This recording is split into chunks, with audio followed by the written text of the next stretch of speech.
Great, congratulations on all your success. Thank you so much.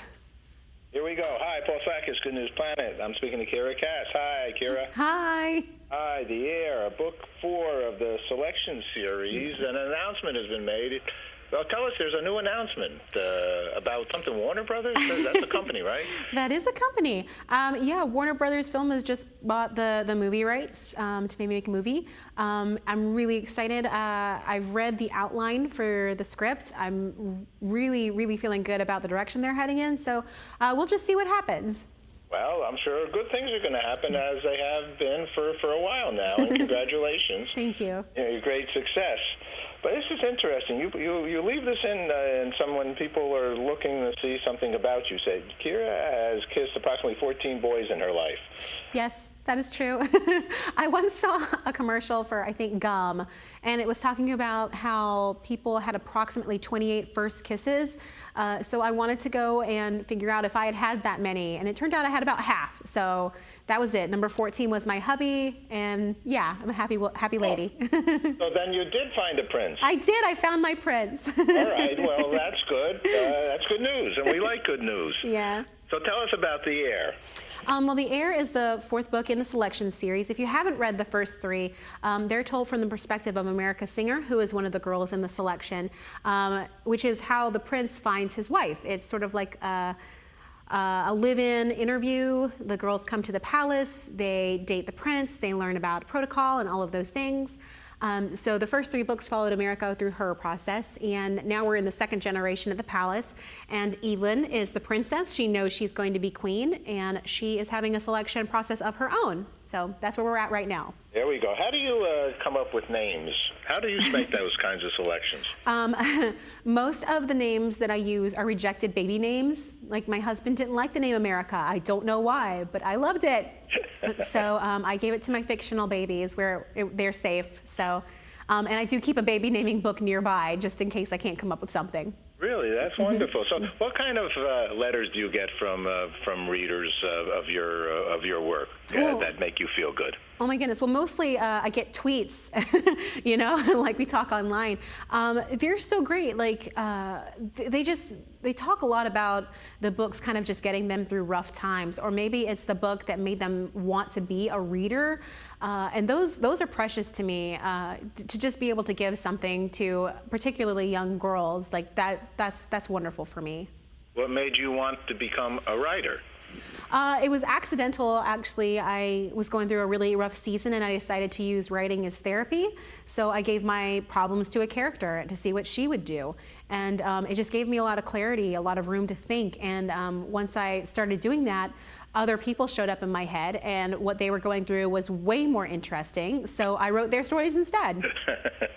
So what do you mean you gave those thoughts character? So did you, like, when you did that initially, you named somebody and you wrote about that somebody to kind of like a catharsis for you? Yeah, it was for me.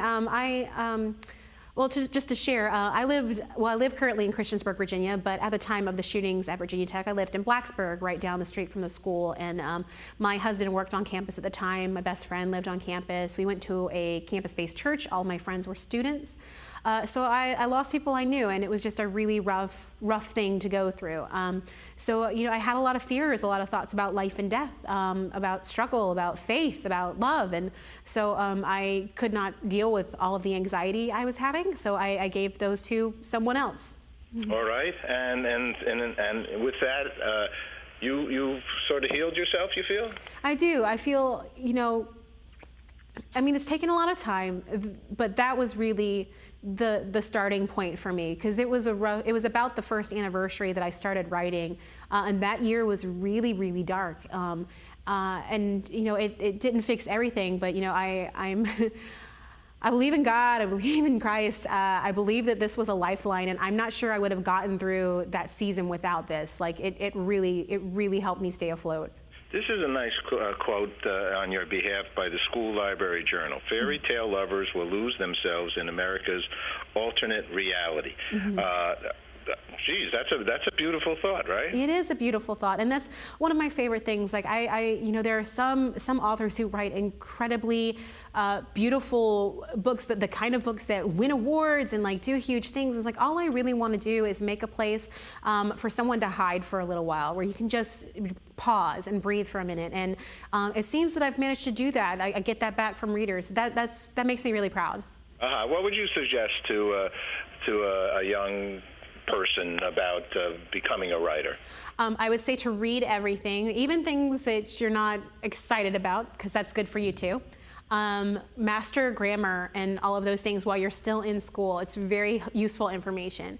And daydream often. I feel like young people in particular right now are just cramming their days with stuff, but if you want to use your imagination, you've got to stop, you got to pause, and you got to daydream. What's the basic premise of The Heir? The Heir is just really following Edelyn through her selection process. So she is there. She is not excited about having boys in her house, and she's kind of learning to let her walls down, how to be very strong and very feminine at the same time. All righty, it's a beautiful thing. Let me ask you two last questions. One is, what's good news for you? Good news? Because we're all about good news. Good news broadcast. For me, good news is that Jesus washed my sins away. That's good news every day. Oh, wow. We're also very involved with achieving world peace, and we have some events here in Times Square and Central Park and around the world. It's the International Day of Peace in September. So what are your thoughts about world peace, I guess, for you or in general? You know, I think peace comes not from trying to make everybody else exactly like you, but trying to respect and understand the differences. Beautifully said. And you have a website, right? I do. You can find out more information at kieracass.com. And you have a Twitter handle. I do. It's just at Kiera Cass. All right. Well, have a great day. You have a lot of great energy, and congratulations on all your good success. Awesome. Thank you so much. All right. Bye-bye. Bye.